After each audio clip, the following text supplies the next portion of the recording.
Shalom, selamat sore, selamat jumpa lagi dalam ibadah keluarga secara online hari Rabu tanggal 18 November 2020 dalam ibadah keluarga GPIB Jemaat Sola Gracia Bogor. Dalam rangka menyikapi pandemi COVID, ibadah dilakukan secara online. Selamat beribadah.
Doa persiapan. Mari kita berdoa. Ya Tuhan Allah Bapa kami, yang kami sembah dan kami percaya di dalam nama Yesus Kristus. Kembali jemaat-Mu GPIB Sola Gracia Bogor datang kepadamu Bapa, bersyukur, berterima kasih untuk kehidupan kami di saat ini dalam masa pandemi COVID ini. Dan dalam pengucapan syukur kami karena Engkau selalu memelihara dan melindungi kami dan menjauhkan kami dari kuasa-kuasa kegelapan. Terima kasih Bapa, kami akan beribadah dan kami akan membaca firman Tuhan. Biarlah firman ini menjadi kekuatan bagi kami dan penuntun jalan kehidupan kami untuk selamanya. Dalam nama Yesus kami berdoa dan mengucap syukur. Amin. Pembacaan firman hari ini terambil dari Imamat 9. Imamat 9 ayat 12 sampai 24 yang menyatakan, kemudian ia menyembelih korban bakaran, lalu anak-anak Harun menyerahkan darah korban itu kepadanya. Maka Harun menyiramkan pada mezbah sekelilingnya. Juga diserahkan merekalah kepadanya korban bakaran itu menurut bagian-bagian tertentu beserta dengan kepalanya. Lalu dibakarnya di atas mezbah. Isi perut dan betisnya dibasuhnya dan dibakarnya dengan korban bakaran di atas mezbah. Sesudah itu dibawanya persembahan bangsa ke mezbah. Diambilnyalah kambing jantan yang akan menjadi korban penghapus dosa bagi bangsa itu. Lalu disembelihnya dan dipersembahkannya sebagai korban penghapus dosa seperti yang pertama. Kemudian dibawanyalah korban bakaran ke mezbah dan diolahnya sesuai dengan peraturan. Selanjutnya dibawanyalah korban sajian dan diambilnya segenggam daripadanya. Lalu dibakarnya di atas mezbah di samping korban bakaran pada waktu pagi. Ia menyembelih juga lembu dan domba jantan yang akan menjadi korban keselamatan bagi bangsa itu. Lalu anak-anak Harun menyerahkan darah korban itu kepadanya. Maka Harun menyiramkannya pada mezbah sekelilingnya. Tetapi segala lemak dari lembu dan dari domba jantan itu, yakni ekor yang berlemak, lemak yang menutupi isi perut, buah pinggang dan umbai hati, segala lemak itu diletakkan mereka di atas dada kedua korban itu. Lalu Harun membakar segala lemak itu di atas mezbah. Dada dan paha kanan dipersembahkan Harun sebagai persembahan unjukan di hadapan Tuhan seperti yang diperintahkan Musa. Harun mengangkat kedua tangannya atas bangsa itu, lalu memberkati mereka, kemudian turunlah ia mempersembahkan korban penghapus dosa, korban bakaran dan korban keselamatan. Masuklah Musa dan Harun ke dalam kemah pertemuan. Setelah keluar, mereka memberkati bangsa itu, lalu tampaklah kemuliaan Tuhan kepada segenap bangsa itu, dan keluarlah api dari hadapan Tuhan, lalu menghanguskan korban bakaran dan segala lemak di atas mezbah. Tatkala seluruh bangsa itu melihatnya, bersorak-sorailah mereka, lalu sujud menyembah. Amin.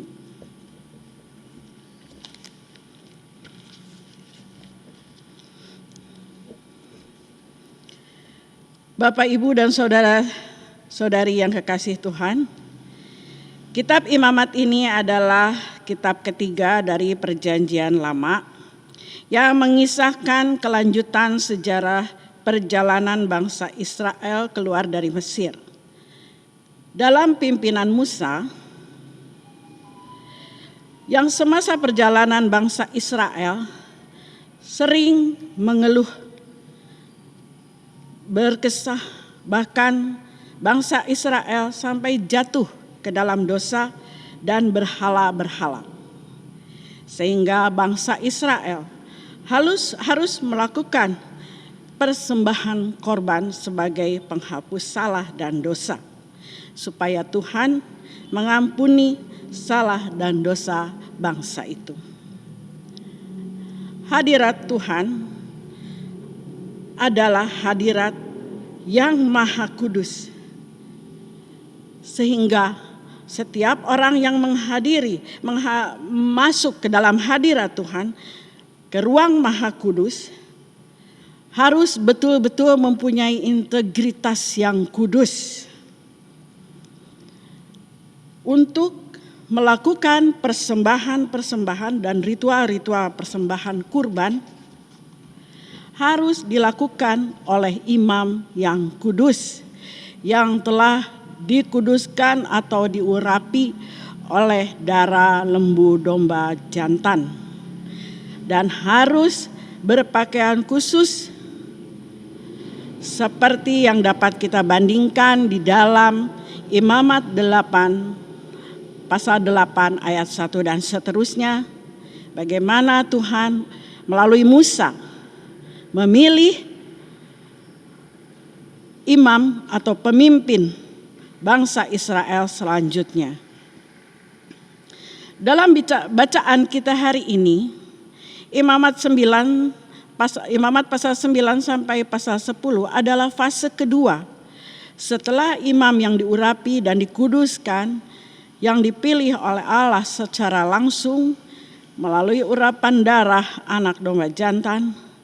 Para imam ditetapkan dan harus bertanggung jawab melakukan ritual-ritual persembahan korban yang berkenan kepada Tuhan, sebagaimana yang telah ditetapkan Allah melalui Musa, dengan syarat-syarat dan ketentuan-ketentuan yang memuliakan Allah dengan benar dan Allah berkenan, yaitu melalui korban-korban hewan-hewan yang sempurna, tidak bercacat celah, untuk menghampiri hadirat ruang maha kudus. Harun dan anak-anaknya melaksanakan ritual persembahan korban sesuai kehendak Allah dengan baik dan benar. Kudus. Perbuatan Harun adalah perbuatan yang menyatakan sebagai pemimpin yang berotorita kepada Allah. Maka Harun dan anak-anaknya pun sanggup dan sangat memahami tugas keimaman yang melekat pada mereka. Dan mereka tahu bagaimana cara mengolah bahan-bahan atau korban-korban yang akan dipersembahkan kepada Allah dengan tanggung jawab. Dari bacaan kita tadi, kita bisa membacanya di ayat 9 dan sampai ayat 22. Mereka juga melakukan dengan penuh tanggung jawab, hanya untuk kemuliaan Allah, bukan untuk prestise atau karir mereka, tetapi semata-mata hanya untuk kemuliaan Allah. Dan kalau kita melihat dan membaca di ayat 24, di sana terlihat bagaimana perbuatan Harun dan anak-anaknya yang membuat Tuhan sangat menerima persembahan mereka, dan juga jemaat atau umat Israel yang di sekelilingnya mengucap syukur. Di ayat 24 dinyatakan, dan keluarlah api dari hadapan Tuhan, lalu menghanguskan korban bakaran dan segala lemak di atas mezbah. Tatkala seluruh bangsa itu melihatnya, bersorak-soraklah mereka dan sujud menyembah.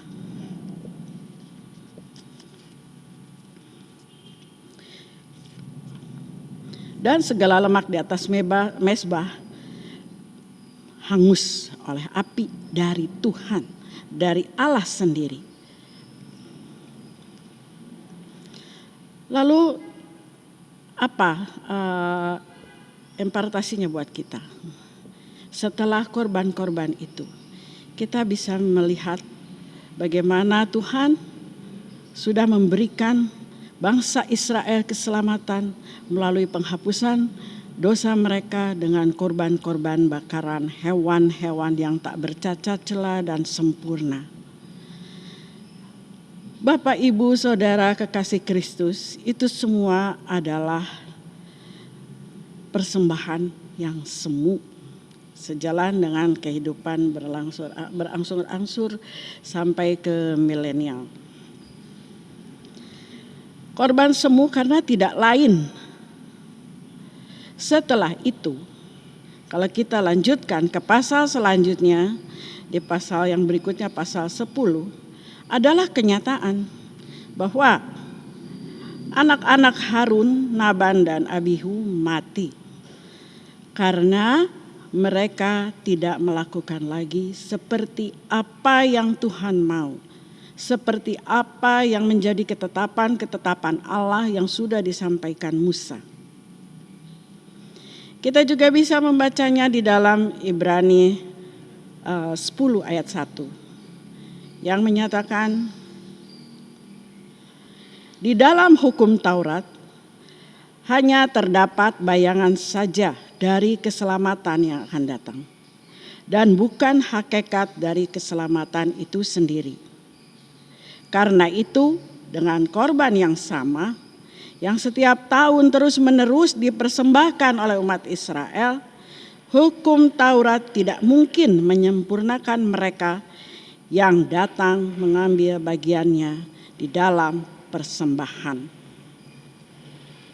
Nasihat Tuhan adalah nasihat yang sempurna, korban yang sempurna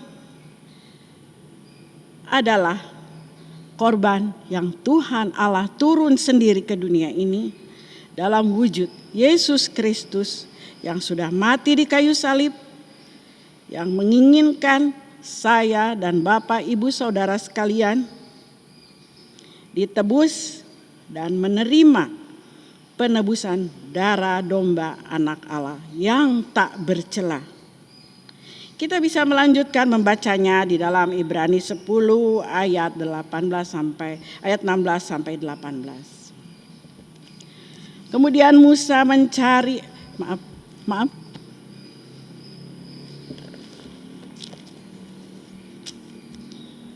Ibrani 10 ayat 16 yang menyatakan, sebab setelah ia berfirman, inilah perjanjian yang akan kuadakan dengan mereka sesudah waktu itu. Ia berfirman pula, aku akan menaruh hukumku di dalam hati mereka dan menuliskannya dalam akal budi mereka. Dan aku tidak lagi mengingat dosa-dosa dan kesalahan mereka. Jadi apabila untuk semuanya itu ada pengampunan, tidak perlu lagi ada persembahan korban karena dosa. Bapak Ibu sekalian, biarlah kiranya firman Tuhan ini boleh menjadi kekuatan kita. Bagaimana Tuhan sudah membebaskan kita melalui putranya yang tunggal Yesus Kristus sebagai penebus dosa kita dengan darahnya yang kudus, yang sempurna, yang tidak bercela dan bernoda di kayu salib. Tanpa dosa dan salahnya dia telah mati bagi kita sekalian. Maka dengan itu Tuhan Yesus menginginkan kita menjadi imamat yang rajani, bangsa yang terpilih, bangsa yang telah terselamatkan, seperti yang disampaikan melalui 1 Petrus 2 ayat 9. Tetapi kamulah bangsa yang terpilih, imamat yang rajani, bangsa yang kudus, kepunyaan Allah sendiri, supaya kamu memberitakan perbuatan-perbuatan yang besar dari Dia, yang telah memanggil kamu keluar dari kegelapan kepada terangnya yang ajaib. Bapak, Ibu, dan saudara-saudari sekalian yang dikasihi oleh Tuhan Yesus, marilah kita menjadi imamat yang rajani dan mengerjakan keselamatan kita, karena kita semua adalah imam-imamnya. Saat ini bagi keluarga kita, bagi teman kita di tempat kerja, bagi anak-anak kita, bagi saudara-saudara kita, sahabat kita, orang-orang di sekeliling kita, sehingga kemuliaan Tuhan terpancar melalui hidup kita yang beriman kepada Tuhan. Amin. Mari kita berdoa syafaat. Ya Tuhan, ya Allah Bapa kami, yang adalah Tuhan Juru Selamat kami, melalui Yesus Kristus Putra Tunggal-Mu yang telah menjadi korban bagi hidup kami dan keselamatan kami.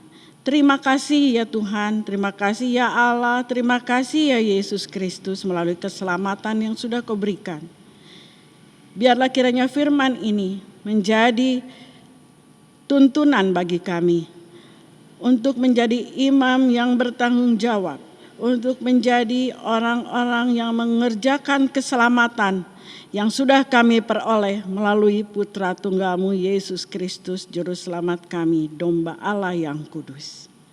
Terima kasih Bapa untuk persekutuan ini. Kami bersyukur karena Engkau telah memakai kami, memakai GPIB Jemaat Sola Gracia untuk menjadi alat-Mu dalam persekutuan jemaat ibadah keluarga ini. Berkatilah GPIB Sola Gracia ini ya Bapa. Biarlah kiranya Kau berkati pertumbuhan jemaat ini secara iman yang selalu lebih hari lebih meningkat, kepercayaan hanya kepada kuasa darah domba anak Allah penebus dosa dunia. Mampukan kami sebagai imam-imam untuk memancarkan kebaikan-Mu, kesukacitaanmu, kemuliaan-Mu di dalam kami berjemaat. Berkati juga Bapak jemaat ini, berkati jemaat GPIB Sola Gracia, juga terlebih bagi KMJ kami, Ibu Pendeta Lucia Wemai. Kiranya Bapak berkati pelayanannya, berkati suaminya, berkati anaknya, berkati kehidupan pribadinya, juga kehidupan pelayanannya. Terima kasih Bapak, kami juga mau berdoa bagi para majelis penatua dan diaken, juga pengurus ke-6 Pelkat, bahkan seluruh yang terlibat dalam pelayanan, komisi-komisi, dan juga multimedia, semua komisi-komisinya, anggotanya, bahkan pelakunya ya Bapa. Berkatilah, biarlah semuanya itu dilakukan untuk hormat kemuliaan-Mu dan mendatangkan kebaikan, kemuliaan bagi nama-Mu. Di tengah situasi pandemik ini, semua jemaat GPIB Sola Gracia boleh mendapatkan sukacita karena Engkau menghampiri mereka melalui pelayanan kami ini ya Bapa. Baik pelayanan ini secara online, biarlah kuasa-Mu ada di mana-mana. Kami yakin dan percaya Engkau menjamah setiap hati kami yang mengikuti ibadah ini. Terima kasih Bapa, berkati juga pelkat-pelkat yang ada. Berkati para lanjut usia ya Bapa, hiburkan dan kuatkan, berikan sukacita. Jauhkan dari segala mara bahaya apapun dan kegelisahan apapun. Hiburkan dan kuatkan mereka, peliharakan kesehatannya ya Bapa.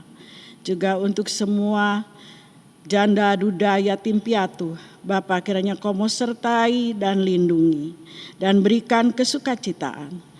Kami juga mau berdoa bagi saudara-saudara kami yang bertambah usia.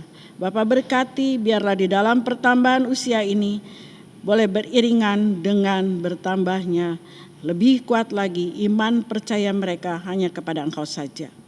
Terima kasih Bapa, kami juga mau berdoa bagi saudara-saudara kami yang belajar atau bekerja, studi di luar kota. Bapa sertai dan berkati, lindungi dan jauhkan dari kuasa kegelapan sehingga mereka boleh berkumpul kembali dengan keluarga dengan penuh sukacita. Juga untuk anak-anak yang sedang belajar melalui online, berikan kemampuan kepada mereka untuk mengerti dan memahami pelajaran mereka. Juga para mahasiswa yang sedang kuliah online maupun yang mencari kerja dan tes kerja, kiranya Tuhan mau tolong sehingga mereka boleh bekerja dengan baik dan benar dan menyatakan iman hanya kepadamu saja. Kami juga berdoa bagi saudara-saudara kami yang sakit Bapa, kiranya Engkau berkati Ibu Tenu, Ibu Bastian, Ibu Amelia, Ibu Patiasina, Ibu Yeni, Ibu Takdare, Ibu Triwulan, Ibu Garjito, Ibu Nanuru, Ibu Erni, Bapak Tesi Lalahi, Bapak Surahmat, Ibu Simangunsong, Ibu Parapat, Bapak Ibu Seti Gemunte, Saudara Dorce Randa, Ibu Habalulu, Ibu Mandagi, Bapak Tawaang, Bapak Weno, dan Ibu Purwanto. Juga secara khusus kami berdoa bagi keluarga Jidon Laluyan, keluarga Maria Latuni, keluarga P. Luntungan, keluarga Astuti Kartomo. Terima kasih Bapa, Engkau mau sertai jemaat kami semua. Kami serahkan juga bangsa negara kami ke dalam tangan-Mu dalam situasi kondisi saat ini ya Bapa. Banyak orang-orang yang berseberangan.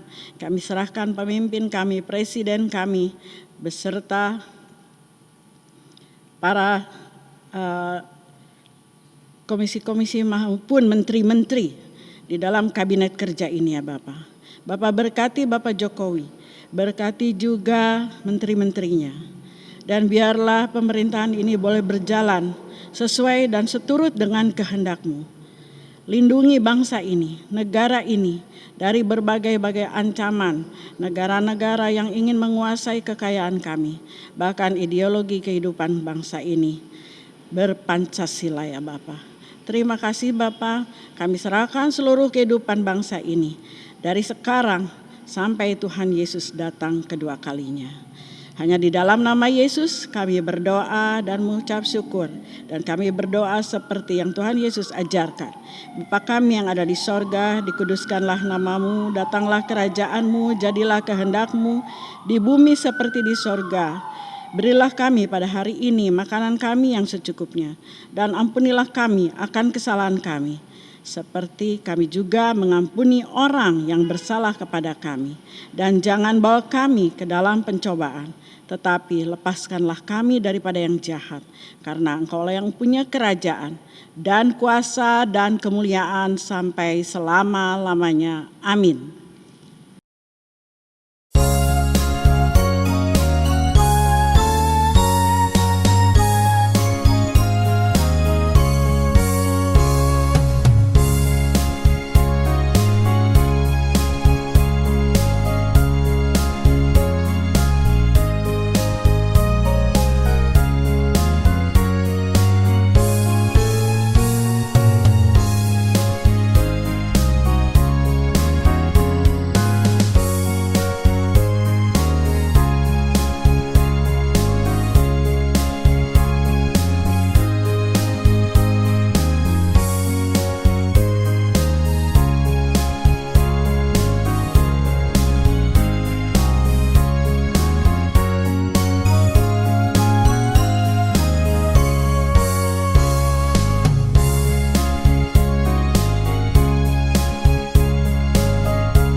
Angkatlah hati dan arahkanlah pikiranmu kepada Tuhan, serta terimalah berkat-Nya. Tuhan memberkati engkau dan melindungi engkau. Tuhan menyinari engkau dengan wajah-Nya dan memberi engkau kasih karunia. Tuhan menghadapkan wajah-Nya kepadamu dan memberi engkau damai sejahtera. Amin.